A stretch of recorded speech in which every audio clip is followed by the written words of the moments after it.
ഒരേ പ്രശ്നത്തിൽ രണ്ട് നിലപാടുമായി കെഎസ്ആർടിസി. ഡ്യൂട്ടിക്കെത്തിയ ശേഷം സമരത്തിന് പോയ ഇടത് ജീവനക്കാരനെതിരെ നടപടിയെടുത്ത കെഎസ്ആർടിസി സമാന പ്രശ്നത്തിൽ ആരോപണ വിധേയനായ INTC നേതാവിനെ സംരക്ഷിക്കുകയാണ്.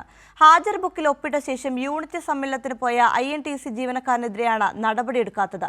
ഇരട്ടത്താപ്പ് പുറത്തായിട്ടും നടപടിയെടുക്കാൻ കെഎസ്ആർടിസി തയ്യാറാകുന്നില്ല എന്നതാണ് ഉയരുന്ന വിമർശനം.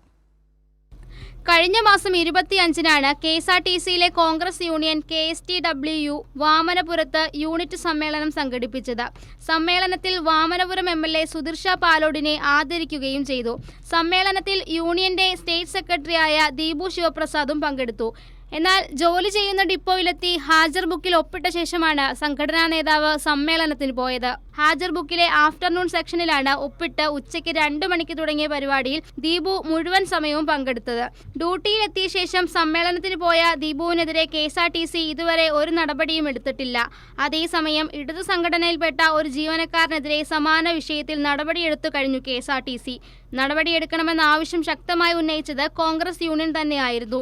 അസാധാരണ സ്ഥലംമാറ്റ ഉത്തരവുകൾക്കെതിരെ സമരം ചെയ്ത ഇടതു പ്രവർത്തകനെതിരെയാണ് നടപടിയെടുത്തത്. പെരിന്തൽമണ്ണ ഡിപ്പോയിലുണ്ടായിരുന്ന AM ബ്രിജേഷിനെ മൂവാറ്റുപുഴയിലേക്കാണ് മാറ്റിയത്. അതേസമയം മറ്റൊരു ഡിപ്പോയിൽ സമാന പ്രശ്നത്തിൽ ആരോപണ വിധേയനായ കോൺഗ്രസ് സംഘടനാ നേതാവ് ദീപു ശിവപ്രസാദിനെതിരെ ഇതുവരെ നടപടിയെടുത്തിട്ടില്ല.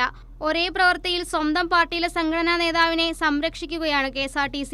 ഇതോടെ KSRTCയുടെ ഇരട്ടത്താപ്പിനെതിരെ വലിയ വിമർശനങ്ങളാണ് ഉയരുന്നത്. ശിവപ്രസാദിനെതിരെ നടപടിയെടുക്കണമെന്നാണ് മറ്റു ജീവനക്കാരുടെയും ആവശ്യം. കൈരളി ന്യൂസ്, തിരുവനന്തപുരം.